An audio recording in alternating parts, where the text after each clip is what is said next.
Hello, everyone. Welcome to this episode of Startup Journey. I'm really excited to have today's guest with me. Her name is Ava Wettrick. She is an inspiration for millions. She's the host of MentorZ podcast, a show dedicated for kids by a kid to bring on fantastic guests to help guide the next generation towards success. The podcast had till now many popular influencers as guests. Some of the names are JT McCormick, Mike Smith, Tom Bilyeu, and many more. You definitely have to check out her podcast. And and the biggest surprise is she's just a high school student. And and she has, and by the way, she has been taught by another guest who has been featured on my channel, Mr. Don Wettrick. So over to you, Ava. Introduce yourself a bit elaborately and tell us more about you. Yeah, well, when you brought up the Don Wettrick comment, I think that's hilarious. I've been taught underneath him for 17 years. You know, he's my dad. Amazing guy. I love him to death. And yeah, I mean, I'm currently a 17-year-old making their way in the world, having a lot of fun doing it, trying out a lot of different things, and finding a lot of success in what I've been doing. And that is the podcasting. And now the podcasting is shifting to a media company, and it's all ramping up and it's entirely crazy. And I have no idea what's coming in the next month even. But it's so much fun nonetheless. So Ava, tell us, how did you start building your own profile? What was the thought process that went into your mind that, hey, I need to stand out from what others are doing. I need to have my own individuality. Tell us more about that thought process. That is a very interesting question. The fact that individuality really came to me at a younger age, even younger than 17, it's mainly because I wanted to be different from my dad as well. And I still do. I love my dad very much. We do some pretty similar things. And, you know, a lot of kids grow up in one of their parents' shoes. And I don't have a big problem with, you know, growing up to be, you know, something that kind of like my dad does. But at the same time, I want the individuality. I want the difference. And so that is one of the biggest things I seek out, is how can I differentiate myself and in the best way from my dad. And honestly, that's just because that's how do I put it? I think that's more than anything my brand right now. And the way I differentiate is, well, one, I'm a kid, I'm a girl.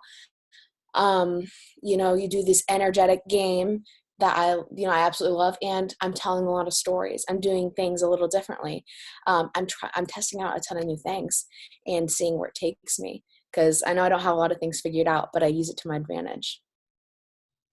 Eva, what role did your father played in pushing you to do or start your own podcast? I'm sure it is not, many teenagers struggle from this inhibition to express themselves or their desires.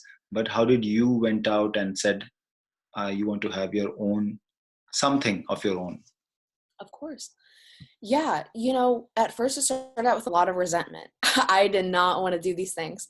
My dad got really into the entrepreneurial mindset and how, you know, kids should be taught different things. So of course he's going to put that on his kids. And the problem is that when I was younger, I absolutely didn't want to do these things. I was like, well, he's like, hey, watch these videos, listen to these podcasts, read these books. And I was like, no, that's dumb, because you're my dad. And that was not the smartest, you know, parents are a lot wiser than you. Please, pay some attention to them. Decide for yourself if it's good or bad. But I was just upset because my dad was trying to tell me to do something. But, you know, at one point he sits me down and he makes me read a passage from the 4-Hour Workweek. And I don't know, I can't even tell you what that passage said, but all that I know is that it really interested me. And I kind of got hooked, and I was like, this is really cool. And then I went out to do my own thing. And not only that, I've known for the longest time, just because of individuality in general. And since I was little, I was a really deep thinker, that I had to do something. I had to make something. I had to be something.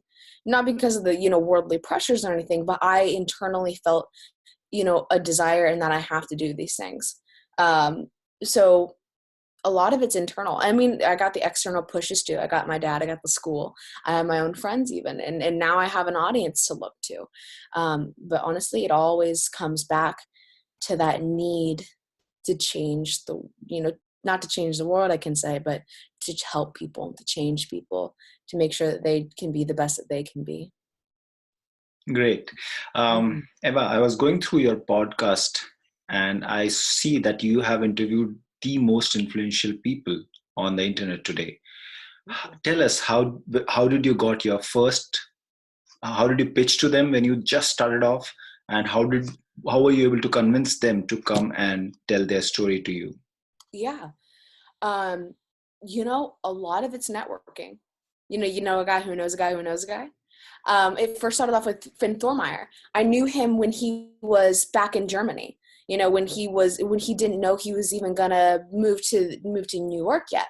He was very small time, and I interviewed him because I was really interested in his story. I was like, "You're a really cool guy. I want to talk to you. I want to get to know you." And after that podcast episode, I was like, "Who should I talk to next?" And he goes, "Quentin Adams is a really cool guy." So I go on and, "Hey, Finn told me about you. He said he's really cool. I really want you on my podcast because I've checked you out." And then of course Quentin was like, "That's amazing. I'd love to." And then I got to have him on. I talked to him. I impressed him too, as I impressed Finn. And then I was like, "Who should I talk to next?" And Quentin's like, I think it was Quentin who told me. He's like, "You know what? Kurt Mercadante is a great guy. He's a fantastic guy. I love him to death. Go his way." And I said, "Hey, Quentin recommended me to. He said, you're amazing. I really want to interview you and learn from you."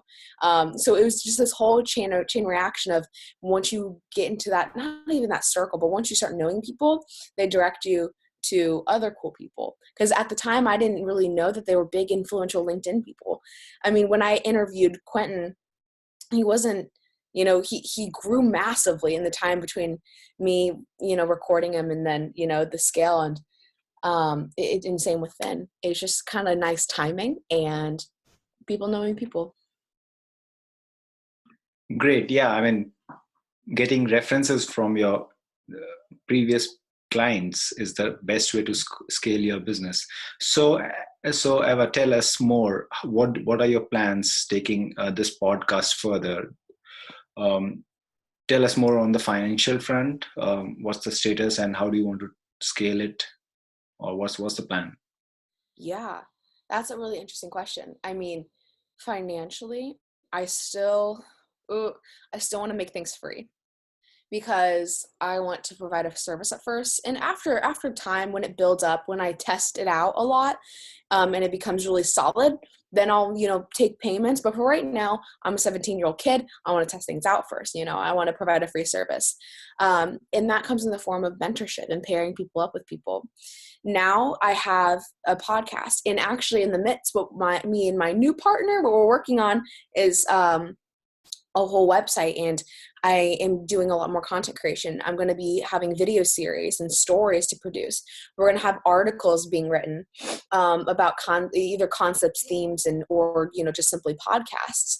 And we're going to be providing a service, like I said, where we are going to be able to have mentors on hand for other people, specifically kids my age, and hopefully get kids on the platform so that they can be mentored by people.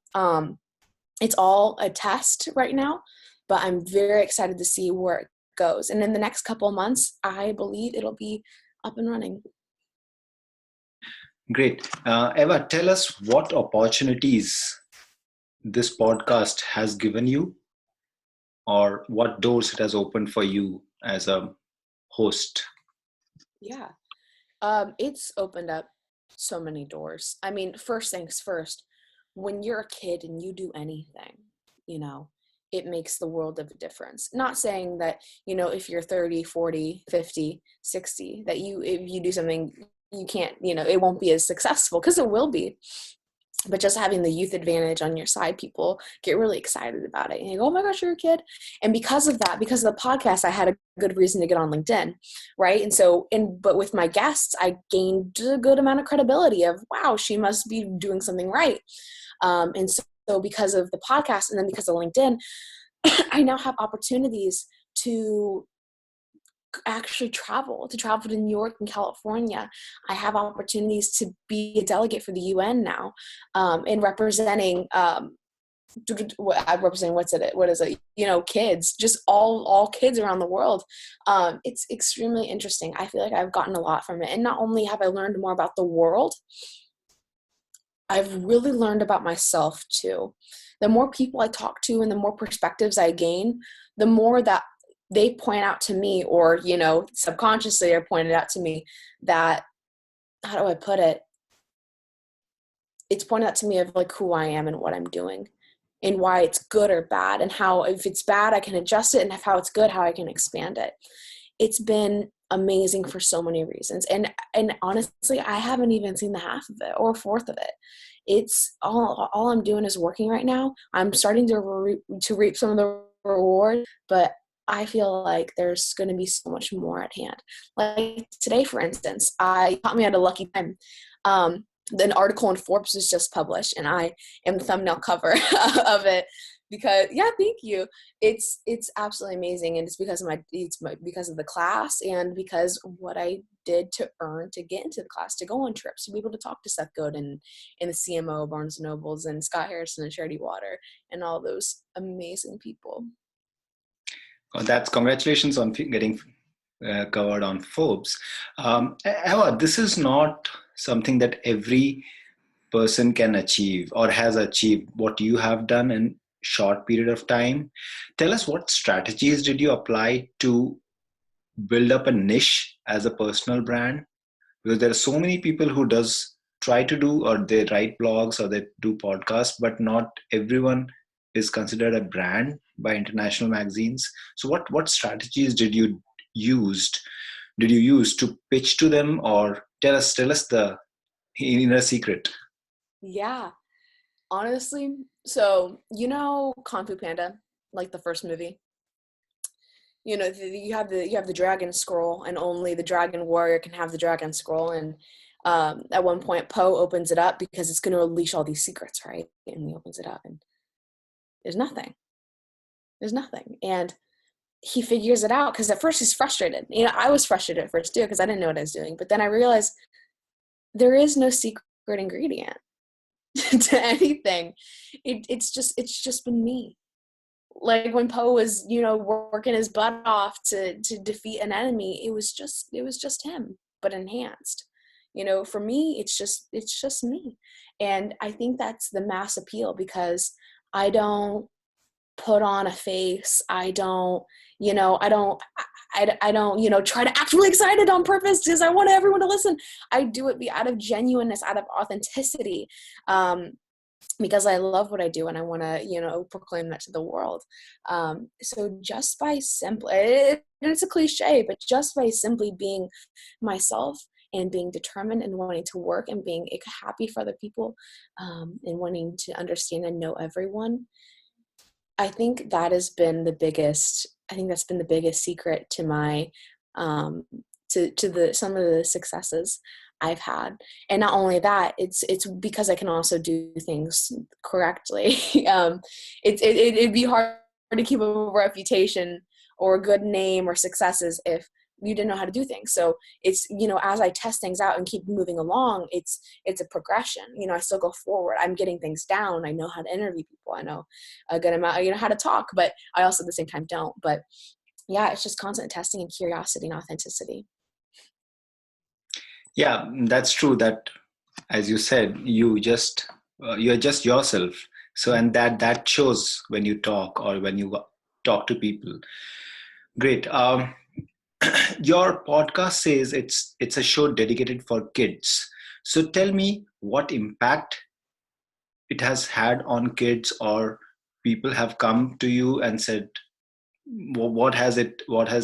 how it has impacted people, or maybe specifically kids. Yeah,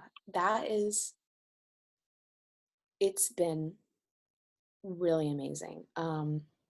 The last couple months, I've been getting letters from people, and specifically, it's usually from parents. And one time it was even, a call, like a face-to-face, I want to thank you. I'm getting people saying, I showed my kids your videos.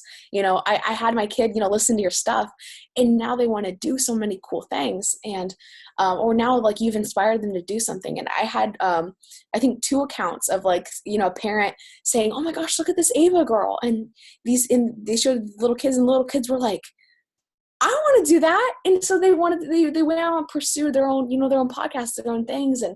And sometimes I'm not going to lie to you.